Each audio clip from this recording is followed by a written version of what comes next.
জোড়া গলা খেলে কি আসলেই যমজ সন্তান জন্ম নেয়?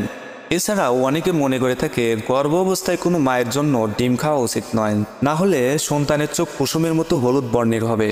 ডাব খাওয়া উচিত নয়, তাহলে ঘোলাটে হবে। এরকম ইত্যাদি ইত্যাদি। আমাদের সমাজে কিছু প্রচলিত কুসংস্কার রয়েছে যেগুলো অধিকাংশ মানুষের তৈরি করা।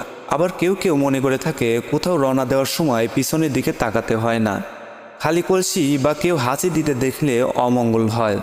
আসলে ইসলামে এ ধরনের কুসংস্কারের কোনো ভিত্তি নেই, বিজ্ঞানও এটাকে সমর্থন করে না। আজকে আপনাদের সামনে জোড়া কলা খাওয়া সংক্রান্ত নানা কুসংস্কার নিয়ে কথা বলবো।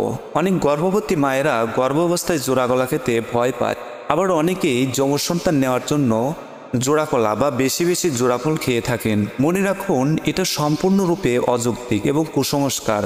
শুধু জোড়া গলা কেন, কোনো খাবারেই জোড়া সন্তান জন্মানোর ক্ষেত্রে ভূমিকা রাখার কোনো ক্ষমতা নেই। দেখুন এ বিষয়ে পবিত্র কোরআনে কি লেখা আছে।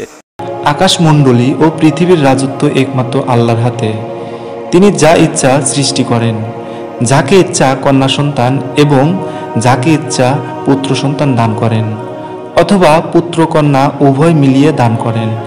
আবার যাকে ইচ্ছা বন্ধা করে দেন। নিশ্চয় তিনি সর্বজ্ঞ, সর্বশক্তিমান। অনেকে আবার বিয়ে করেননি, তারাও এই কলা খাওয়া থেকে বিরত থাকেন। তারা মনে করেন জোড়া গলা খাওয়ার কারণে বিয়ের পর তাদের ঘরে জোড়া সন্তান জন্ম নেবে। অথচ যারা জীবনে কখনোই জোড়া গলা খাননি, কিন্তু আল্লাহ তাদেরকেও জোড়া সন্তান দিয়েছেন। আসলে এ ধরনের কথাগুলোর ইসলামে কোনো প্রকারের ভিত্তি নেই। তাই এ সমস্ত আলোচনা থেকে নিজে দূরে থাকুন, অপরকেও সচেতন রাখুন। কোনো কোনো সময় গর্ভবতী মায়েদের একটি জাইগোট বিভাজিত হয়ে যমজ সন্তান জন্ম নিতে পারে। এ বিষয়ে বিজ্ঞানসম্মত আলোচনা আমাদের এই চ্যানেলের অন্য একটি ভিডিওতে দেওয়া আছে, সবাই দেখে নেবেন।